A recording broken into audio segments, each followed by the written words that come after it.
Bienvenido al canal Biografías Increíbles. Hoy te presentamos Karl Marx, el hombre detrás de la barba. Prólogo. En una habitación húmeda de Londres, entre montañas de papeles cubiertos de tinta, recibos impagados y el humo espeso de los cigarros baratos que parecían consumirse al mismo ritmo que sus pulmones, un hombre de barba monumental escribía frases destinadas a sobrevivir siglos enteros. Afuera, los carruajes golpeaban las calles embarradas mientras la revolución industrial transformaba Europa en una maquinaria de hierro y hollín. Dentro, Karl Marx imaginaba el derrumbe del mundo que observaba desde la pobreza, la enfermedad y el exilio. Pero la historia rara vez se detiene en el hombre real.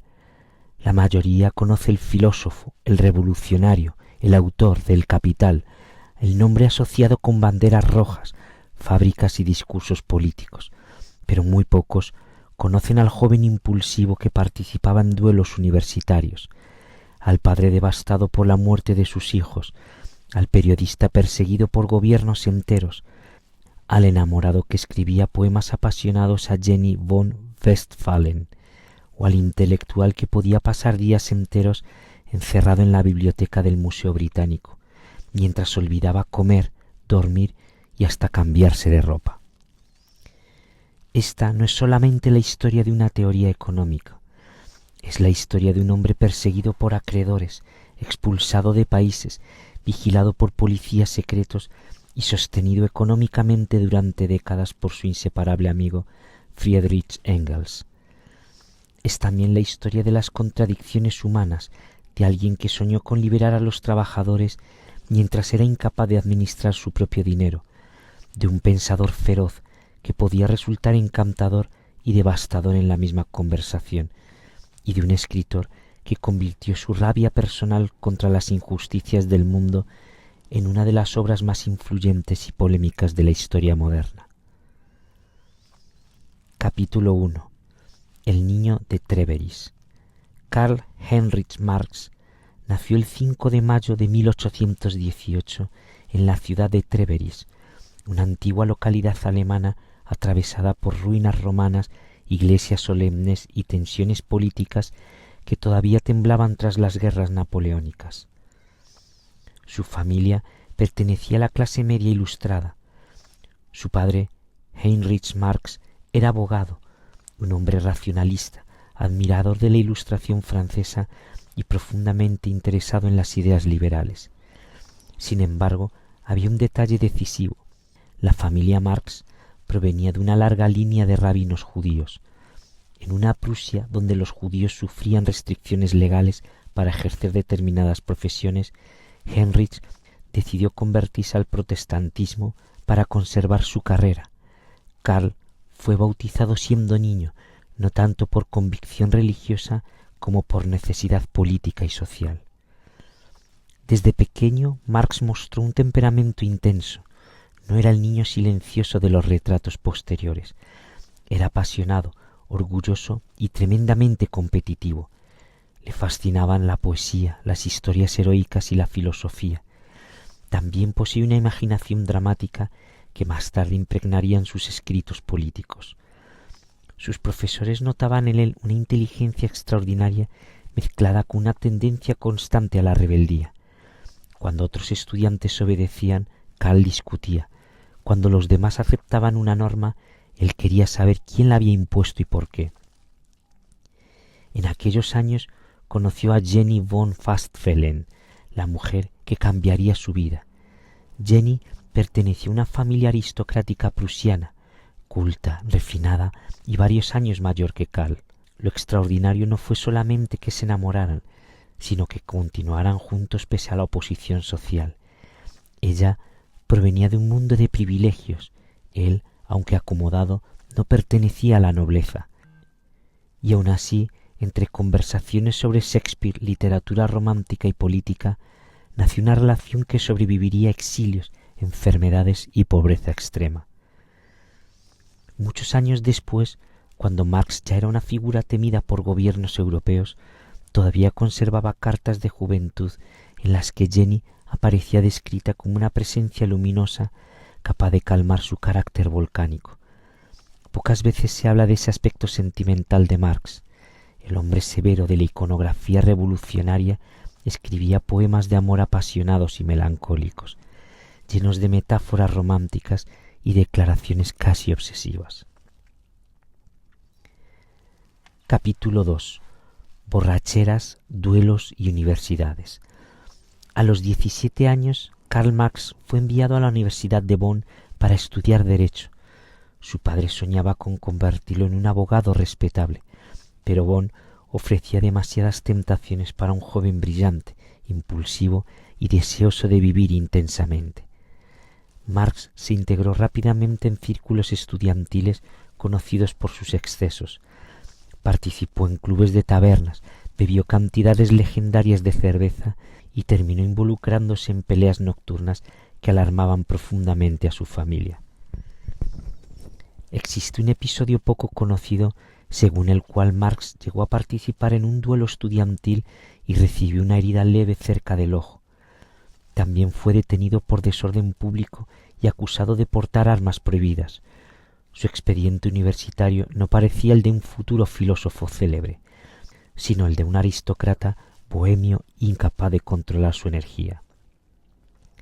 Heinrich Marx, desesperado, decidió trasladarlo a Berlín con la esperanza de que una universidad más estricta disciplinara a su hijo.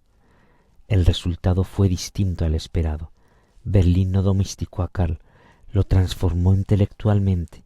Allí descubrió la filosofía de Hegel y comenzó a frecuentar a los llamados jóvenes hegelianos, un grupo de pensadores radicales que cuestionaban la religión, el Estado y las estructuras tradicionales de poder. Fue en Berlín donde Marx abandonó definitivamente la idea de convertirse en abogado convencional.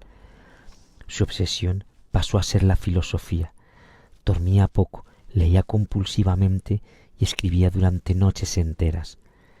Algunos compañeros recordaban que podía discutir durante horas sin perder intensidad, encadenando citas literarias con ataques feroces contra sus adversarios intelectuales.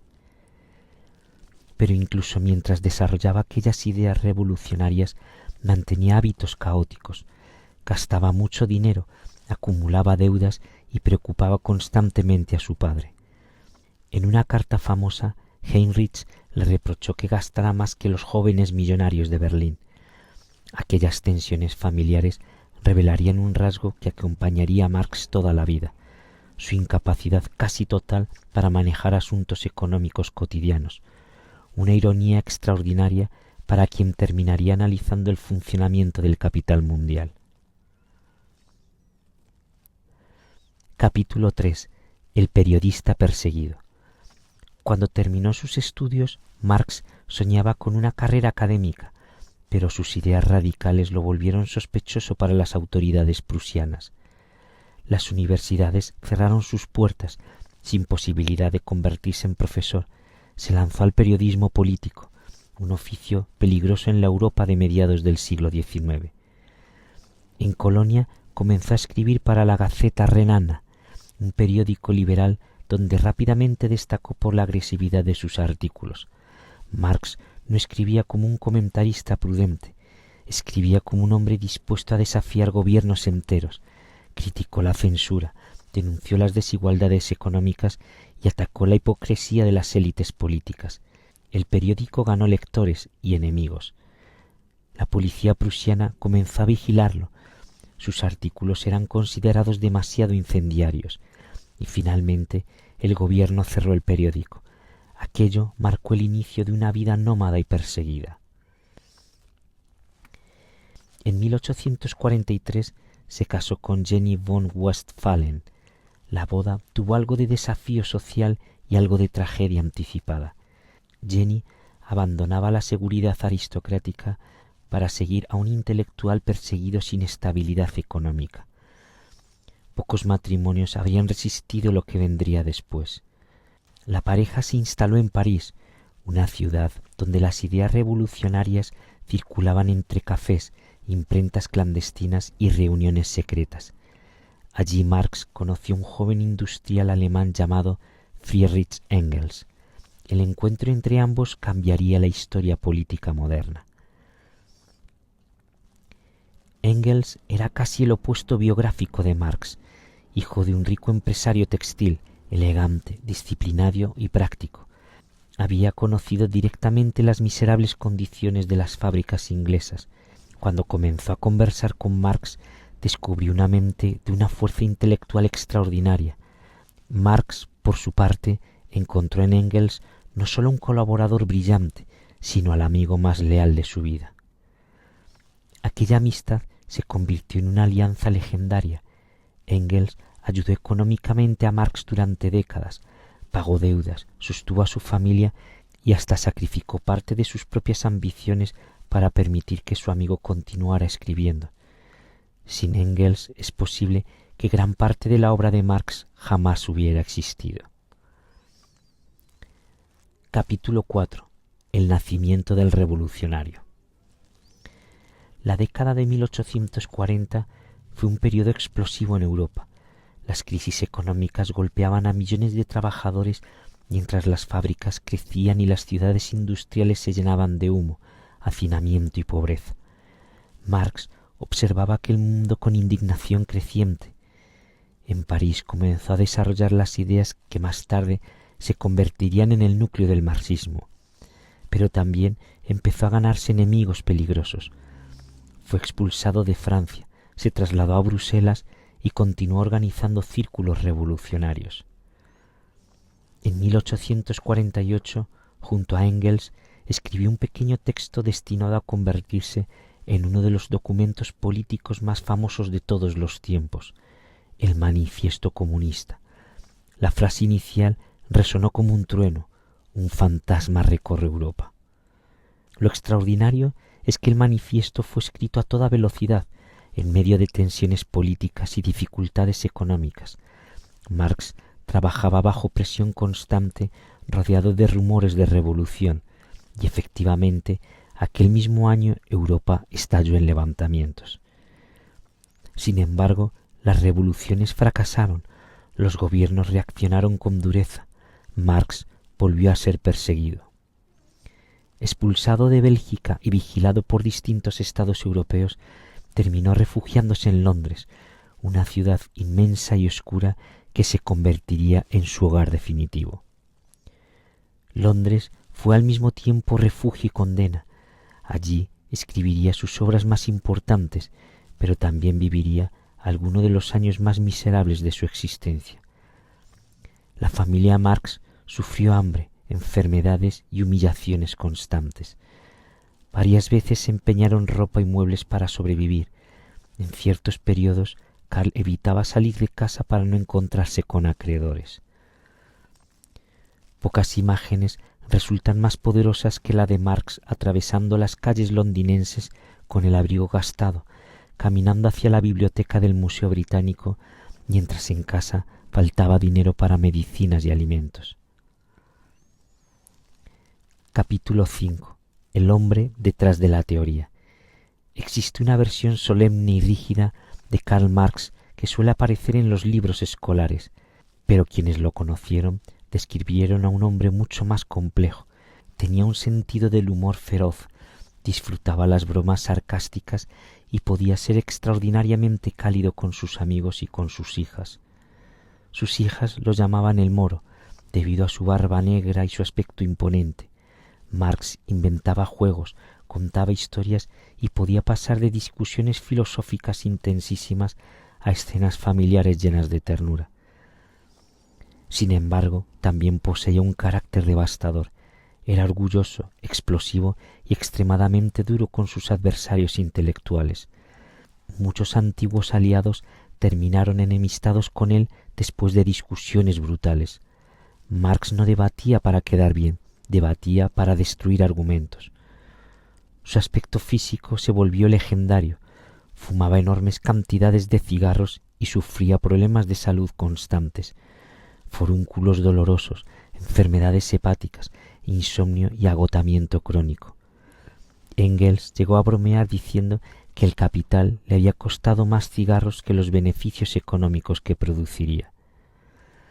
Uno de los episodios más polémicos de su vida gira alrededor de Helen Demuth, la empleada doméstica de la familia Marx. Durante años circularon rumores de que Marx habría tenido un hijo con ella. Según varias versiones históricas, Engels asumió públicamente la paternidad para evitar un escándalo que destruyera la familia. El tema sigue siendo debatido por historiadores, pero revela hasta qué punto la vida privada de Marx estuvo atravesada por tensiones humanas y contradicciones dolorosas. Mientras tanto, la situación económica continuaba siendo caótica. Aunque recibía ayuda constante de Engels y ganaba dinero ocasionalmente como periodista, Marx parecía incapaz de estabilizar sus finanzas y aún así conservaba ciertos gustos burgueses. Quería educación refinada para sus hijas, disfrutaba de conversaciones cultas y en ocasiones gastaba más de lo razonable para mantener una apariencia respetable. Capítulo 6. La biblioteca y el capital. Cada mañana Karl Marx caminaba hacia la sala de lectura del Museo Británico, como si ingresara en una catedral intelectual. Allí pasó años enteros rodeado de libros, estadísticas, informes industriales y tratados económicos. Los empleados de la biblioteca llegaron a conocerlo tan bien que podían reconocerlo incluso por el sonido de sus pasos. Su rutina era obsesiva. Leía durante horas interminables, llenaba cuadernos con anotaciones diminutas y regresaba a casa para continuar escribiendo hasta la madrugada. Aquella disciplina, casi enfermiza, tenía un objetivo monumental: explicar el funcionamiento oculto del capitalismo moderno. El resultado fue El Capital, una obra gigantesca y compleja que Marx tardó décadas en completar. El libro analizaba mercancías, salarios, fábricas y relaciones de poder con una profundidad inédita para su tiempo. Pero mientras escribía sobre economía mundial, su propia vida seguía hundida en problemas financieros. Hubo momentos en los que la familia no tenía dinero ni para ataúdes cuando murieron algunos de sus hijos. La muerte infantil golpeó a los Marx repetidamente y dejó cicatrices emocionales devastadoras. La pérdida de su hijo Edgar fue especialmente terrible. Marx quedó destruido. En cartas a Engels confesó un dolor inmenso que raramente mostraba en público. Aquella tragedia revelaba otra dimensión de su personalidad. Debajo del polemista feroz existía un hombre profundamente vulnerable. Y sin embargo, continuó trabajando, continuó leyendo, escribiendo y desarrollando ideas incluso mientras la enfermedad deterioraba su cuerpo. Sus manuscritos crecían como montañas de papel imposibles de ordenar. Engels, paciente y metódico, ayudaría después a editar varios textos que Marx dejó incompletos al morir. Capítulo 7. Los datos curiosos que casi nadie cuenta.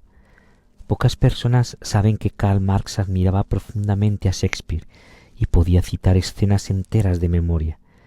También era fanático de novelas de aventuras y disfrutaba leyendo literatura popular, algo que chocaba con la imagen del filósofo permanentemente solemne. Tampoco suele mencionarse que era un amante compulsivo del café y del tabaco.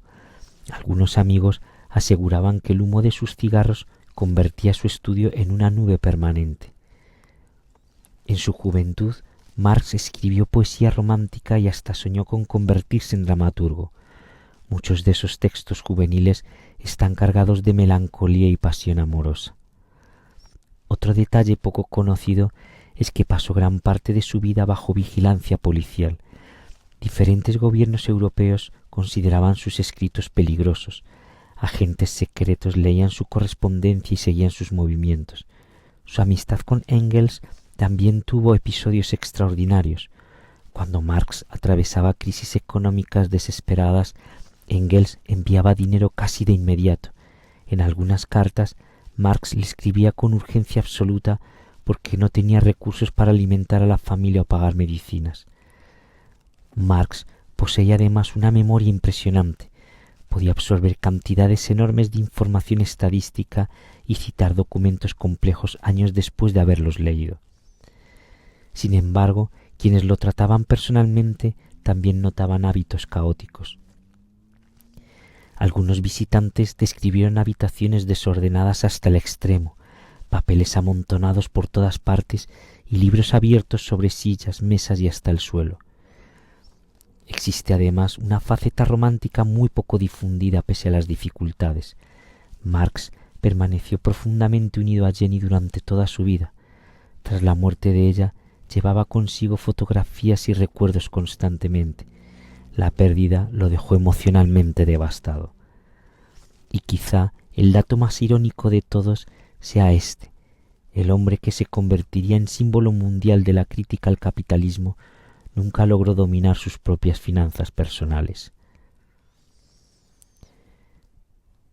Capítulo 8. El final de un hombre agotado. Los últimos años de Marx estuvieron marcados por la enfermedad y el cansancio. Su cuerpo ya no soportaba las décadas de estrés, mala alimentación, insomnio y trabajo obsesivo. En 1881 murió Jenny, la compañera que había atravesado junto a él exilios, pobreza y tragedias familiares. Marx quedó hundido. Su salud empeoró rápidamente. Poco después también murió una de sus hijas. Aunque todavía intentaba trabajar, la energía se apagaba.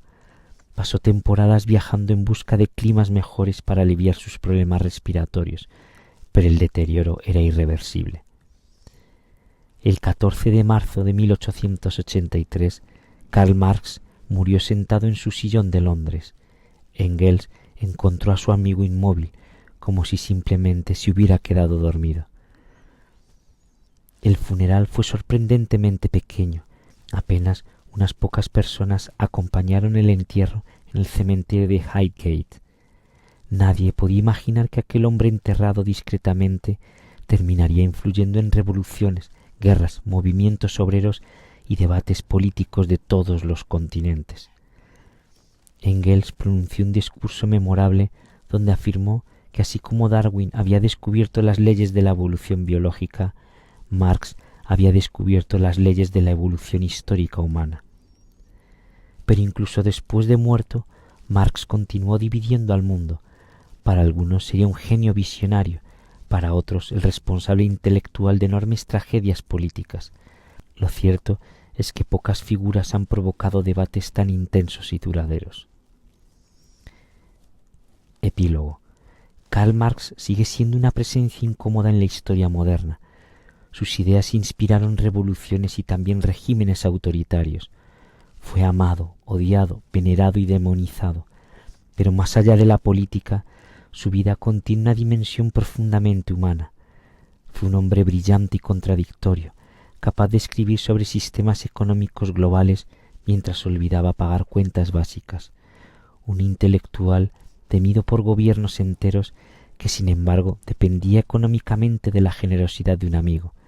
Un revolucionario feroz que escribía poemas románticos a la mujer que amó desde la juventud. Un pensador obsesionado con el futuro de la humanidad mientras luchaba desesperadamente contra sus propias enfermedades y tragedias familiares. Quizá por eso su figura continúa fascinando, porque detrás de la barba legendaria no había una estatua ideológica, sino un ser humano lleno de pasiones, defectos, dolores y ambiciones inmensas. Y mientras las páginas de El Capital siguen siendo discutidas en universidades y parlamentos de todo el mundo, todavía puede imaginarse aquel hombre caminando por las calles húmedas de Londres con el abrigo gastado, los bolsillos vacíos y la cabeza incendiada por ideas que cambiarían la historia.